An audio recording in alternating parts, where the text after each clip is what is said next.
यह डिक्टेशन आपको achievers classes की तरफ से दी जा रही है। आपकी डिक्टेशन अगले 3 सेकंड में शुरू होगी। 3, 2, 1 स्टार्ट। अमेरिका और यूरोप यूक्रेन में क्या हासिल करना चाहते हैं? साफ तौर पर देखा जा सकता है कि वे क्या चाहते हैं। वे चाहते हैं कि यूक्रेन रूस की सेना को धूल चटा दे। रूस की अर्थव्यवस्था को पंगु बनाने के लिए पश्चिम पहले ही प्रतिबंध लगा चुका है। व्लादिमीर पुतिन का पूरी तरह विफल होना तय है। यूक्रेन पुतिन की सेना का जिस तरह से मुकाबला कर रहा है उससे कुछ लोगों को यह लगता है कि यूक्रेन भारी पड़ सकता है। फिर भी सैन्य संसाधनों के व्यापक असंतुलन और पुतिन की जगजाहिर क्रूरता को देखते हुए ऐसा संभव नहीं लगता। पैरा यूक्रेन का प्रतिरोध साहसिकता है। रूसी सेना की अक्षमता चौंकाने वाली है। यूक्रेन के लड़ाके ने केवल रूसी आक्रांताओं का मुकाबला कर रहे हैं बल्कि उन्हें धत्ता बता रहे हैं। उन्हें बेहतर हथियारों की ज़रूरत है और पुतिन पर अधिक कड़े प्रतिबंध लगा दिए जाएं। दरअसल यह विषम परिस्थितियों में पुतिन के संयम की भी परीक्षा है। हार मान लेने या आगे बढ़ने में से एक को चुनने पर मजबूर पुतिन की पुरानी आदतों को देखते हुए लगता है कि वे आगे बढ़ना ही पसंद करेंगे। निर्दोषों को जान से मारने में पुतिन को कोई फर्क नहीं पड़ता, जैसे कि यूक्रेन, सीरिया और चेचन्या के उदाहरणों से स्पष्ट है। उनके पास आक्रमण के कई तरीके हैं।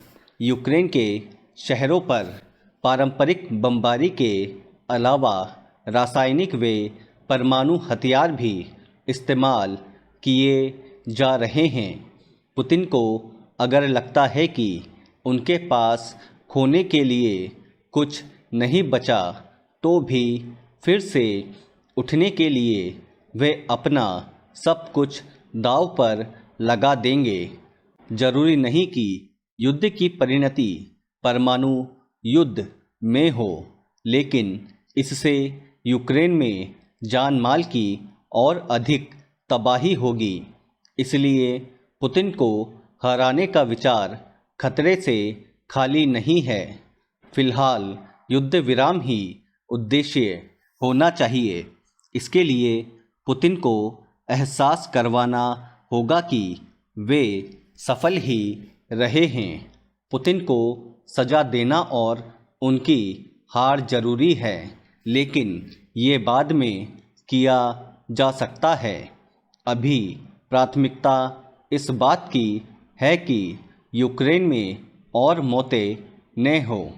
यह वास्तविकता मानकर कि युद्ध पुतिन के लिए गलत ही साबित हो रहा है, युद्ध विराम घोषित किया जा सकता है। यह अस्थायी समाधान संभव है। काल्पनिक तौर समाधान के मुख्य घटक हो सकते हैं। ज़ेलेंस्की सरकार बनी रहे। यूक्रेन नाटो के साथ सहमति जताई कि वह अटलांटिक गठबंधन में शामिल नहीं होगा।